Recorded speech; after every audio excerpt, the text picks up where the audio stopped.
అదే RTV app వార్తల్ని క్షణాల్లో చదివే అవకాశం ఉంటుంది. ఒక న్యూస్ పేపర్, ఒక టెలివిజన్ ఛానల్ మీ చేతుల్లో ఎప్పుడు ఉంటాయి. గతంలో మీరు ఏదో డీటెయిల్స్, మీకు రెవెన్యూ తరఫు నుంచి ఏదో డీటెయిల్స్ కావాలి అంటే మీరు ఖచ్చితంగా ఎంఆర్ఓ ఆఫీస్ రావాలి. అంటే మీ దగ్గర ఎన్ని రెవెన్యూ విలేజెస్ ఉన్నాయి, ప్రతి రెవెన్యూ విలేజ్ నుంచి మీరు ఎంఆర్ఓ ఆఫీస్ వచ్చి అప్లికేషన్ అడగడం, నాకు పాని చూపెట్టండి, నా పేరు ఉందా లేదా చూపెట్టండి, అవునా కాదు. కానీ ఈ మధ్యలో మన కొత్త భూభారతి యాక్ట్ లో ఏం వచ్చింది అంటే మనకి గ్రామ్ లెవెల్లో ఒక రెవెన్యూ సిబ్బంది ఏర్పాటు చేయడం జరుగుతుంది. ఇది చాలా ముఖ్యమైన అంశం. ఎందుకంటే ఏమైతుంది అంటే మీకు గ్రామ పంచాయత్ లెవెల్లో ఒక సిబ్బంది ఉంటే ఆయన దగ్గర అవన్నీ రికార్డ్స్ ఉంటుంది. అండ్ ఇది యాన్యువల్ అయినా మెయింటైన్ చేయాలి. అర్థం ఏంటి, ఆయన సంవత్సరం ఆ రికార్డ్ మెయింటైన్ చేయాలి. గతంలో కూడా ఇది సేమ్ సిస్టమ్ ఉండేది. వాటర్ రివిజన్ అథారిటీ వచ్చింది. గతంలో ఉన్న ధర్నీ యాక్ట్ లో ఇది లేదు. అప్పుడు ఏమైంది అంటే ఏ లెవెల్లో రాంగ్ జరిగింది అంటే కోర్ట్ చుట్టూ తిరగాలి. కోర్టు పోవాలి అంటే ఒక రైతు అంటే చాలా కష్టం, తట్టలేకపోతారు. అదే ప్రాసెస్, అదే వ్యవస్థ చాలా కష్టం అవుతుంది. సో ఇది ఒక మంచిగా అవకాశం మనకి ఇది కొత్త భూభారతి యాక్ట్ లో రావడం జరిగింది. ఇది చాలా ఇంపార్టెంట్ అంశం. గత ధర్నీలో మన సాధారణమా అప్లికేషన్ కూడా తీసుకునే వాళ్ళు, అన్ని అప్లికేషన్స్ మనకి ఆన్లైన్ వచ్చింది. కానీ సాఫ్ట్వేర్ లో మనకి ఆప్షన్ ఇవ్వలే కాబట్టి మీ అప్లికేషన్స్ డిస్పోజ్ చేయలేకపోయాము.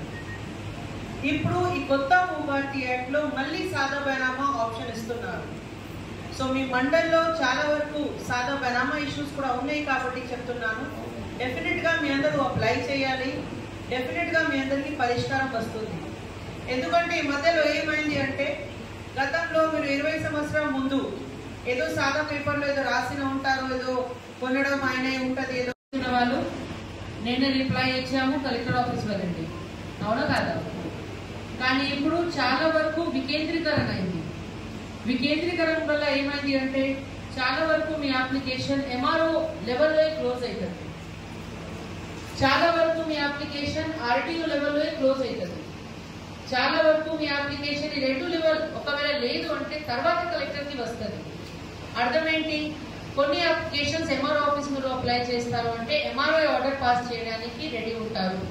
కలెక్టర్ దగ్గర అది అప్లికేషన్ రానే రాదు. మీకు అనవసరంగా ఇక్కడ నుంచి 70 కిలోమీటర్ మీ అప్లికేషన్ తిరిగి నిర్మల్ పోవాలి, నిర్మల్ నుంచి మళ్ళీ ఇక్కడ రావాలి అంటే అది చాలా కష్టం. ఇది ఒక మంచిగా మనసుతోటి వికేంద్రీకరణ భూభారతి యాక్ట్ లో చాలా ముఖ్యమైన అంశం.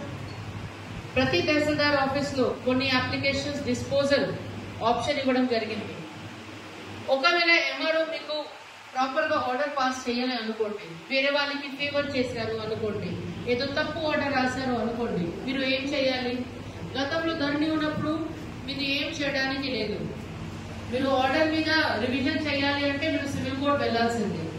కానీ ఇప్పుడు ఏమైంది అంటే కొత్త భూభారతి యాక్ట్ వచ్చిన తర్వాత అపీల్ వ్యవస్థ వచ్చింది. అంటే ఎంఆర్ఓ ఒకవేళ రాంగ్ ఆర్డర్ పాస్ చేశారు, ఆయన ఎంఆర్ఓ రివిజన్ చేయడానికి సిద్ధంగా ఉంటారు. ఒకవేళ ఆర్టీఓ కూడా తప్పు ఆర్డర్ పాస్ చేశారు అనుకోండి, మీరు కలెక్టర్ దగ్గర అపీల్ చేసుకోవచ్చు.